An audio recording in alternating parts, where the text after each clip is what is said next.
The city of Detroit adding an ode to Martin Luther King in Hart Plaza. City leaders unveiling a more than 7-foot tall bronze sculpture this morning. The statue is part of a tribute to the I Have a Dream speech Dr. King delivered in Detroit 60 years ago. 7 Action News reporter Whitney Burney was there at the unveiling and spoke with Detroiters who are hoping this statue inspires future generations to fight for change.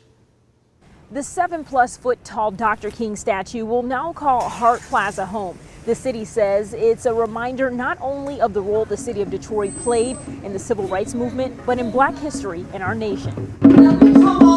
Inside a tent in the pouring rain, we say inside to Medgar and Martin and Malcolm. Detroiters are celebrating history of 60 years past. Black history is American history.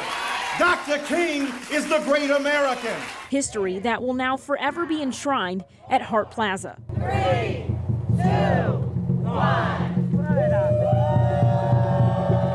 This morning, city leaders unveiled a bronze statue of Reverend Dr. Martin Luther King Jr. So because of the legacy of slavery. The statue, a tribute to an I Have a Dream speech King delivered at Cobo Hall in Detroit in 1963. He represented love, he represented justice, he represented peace, and he wanted us to get along. The unveiling making for an emotional moment for Glenda McGatney, who was there at Cobo Hall for the speech in 1963. She was 13 at the time. We were packed in Cobo like sardines in a can. We could not sit. We had marched all the way down Woodward, but we were able to get in. Some people couldn't get in. It made a big difference, big impact on my life. I was just out of high school, 1 year of college at the time, and I marched right behind him. Patricia Thomas says Dr. King being in Detroit that day gave Black people hope.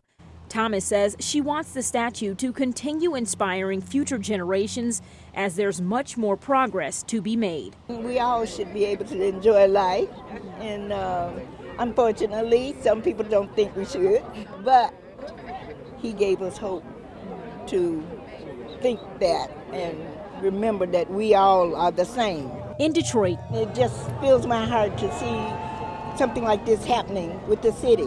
Whitney Burney, 7 Action News. Wow, what a moment. Whitney, thank you. Dr. King's message of unity can still be heard in Detroit.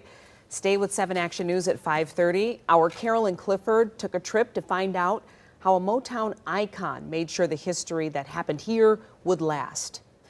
And tomorrow, our live coverage of the June Jubilee, Celebration of Freedom. It starts at 10 a.m., marking the 60th anniversary of the Freedom Walk in Detroit.